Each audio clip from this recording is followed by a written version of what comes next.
Let's start with a group of budget airlines seeking a $2.5 billion jet fuel bailout from the Trump administration. Our go-to for everything economy, Elizabeth Schulze, here in our New York newsroom. It is good to see you, Elizabeth. Okay, so we can't talk about Always good to see you, Gio. Always good to see you. We can't talk about jet fuel without talking about the pain at the pump.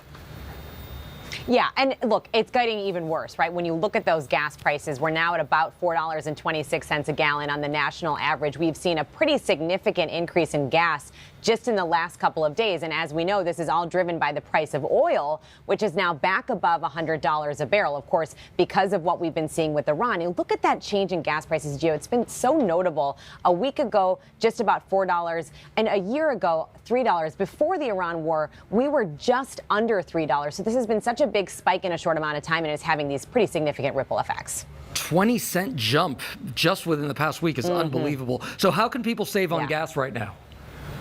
Yeah, and I know you've been doing a lot of reporting on this too. You want to find those ways where even a couple cents a gallon can make a big difference. So the first thing you've got to do, look at your local gas station and see what rewards and loyalty programs they have. Usually it's free to join. It'll save you a couple cents to fill up. Depending on the day, the time, you can get a better deal. And, you know, you just have to plan around when you go a little bit more. Sites like Gas Buddy and AAA, you can just look at where you are and see, you know, maybe it's a little 2-minute extra drive. They will find a station that can be, you know, a lower average than where you are now. So just check that. And then also check your grocery stores. They can often have deals where if you're a member at the grocery store, also a lot of time those programs free, they'll give you a discount on gas. Similar deals going on, Gio, with Amazon memberships, Walmart memberships. A lot of these are kind of hidden perks for memberships you might already pay for. So don't leave any money on the table there when it comes to gas prices. Sure to look for your credit card terms as well, because they have those there as well. Okay, so let's get back to the jet fuel crisis. Budget airlines are asking the government to bail them out. So how did we get here?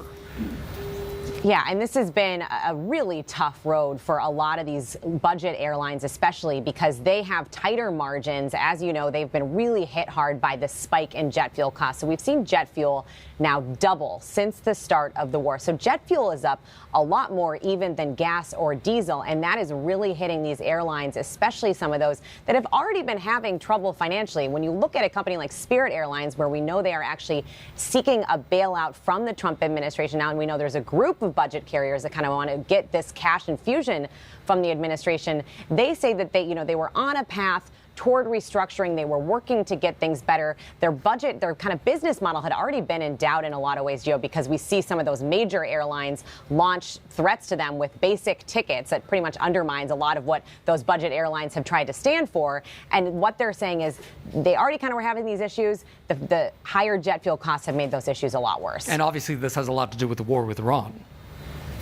Of course. I mean, that's what it all comes down to, right? So you have the reality that the war has caused this unprecedented backlog in oil shipping. And a lot of jet fuel, Gio, is actually shipped through the Strait of Hormuz. Plus, you've got a lot of oil facilities in the Middle East actually making jet fuel. And I think it's kind of helpful just to think about a barrel of oil. When you look at just imagine what would, be a container of oil storing that. About 20% of that barrel can go towards gasoline.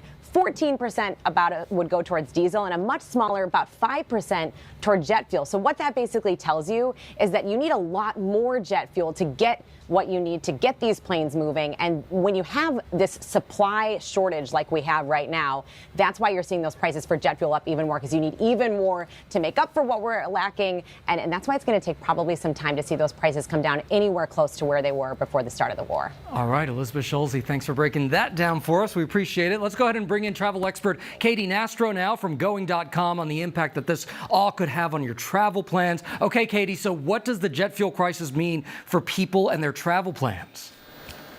Yeah, Gio, unfortunately, we're seeing the impacts from the Strait of Hormuz being closed and these higher jet fuel prices that are impacting airlines has now trickled down onto higher fares for consumers.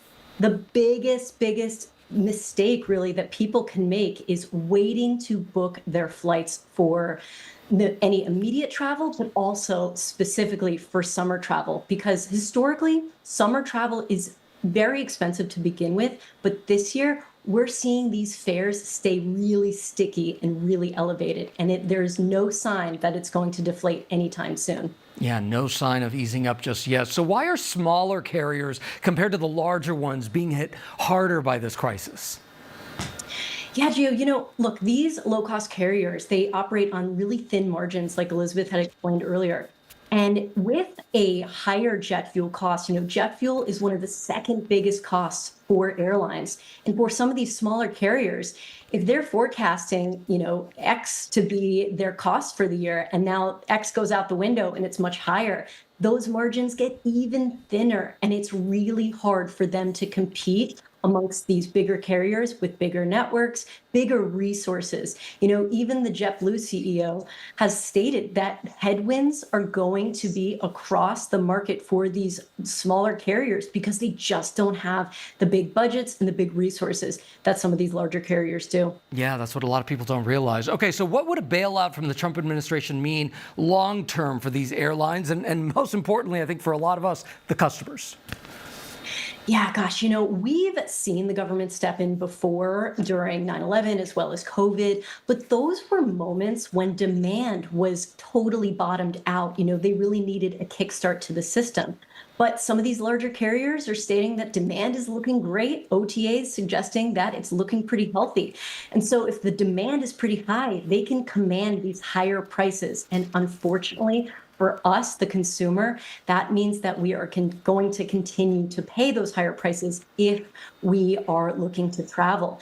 And, looking specifically at a low-cost carrier like Spirit, if some of these low-cost carriers cease to exist, that also puts immense pressure on us as the travelers because there's less competition, less options. So, it's unfortunate that in the immediate future, it's looking like there are turbulent times ahead for the traveler. The traveler is really going to pay in the way of higher fares or in the way of paying through our tax dollars. Yeah, that competition is really, really important. Katy Nastro from Going.com, thank you. Good to have all your expert advice here. Appreciate it.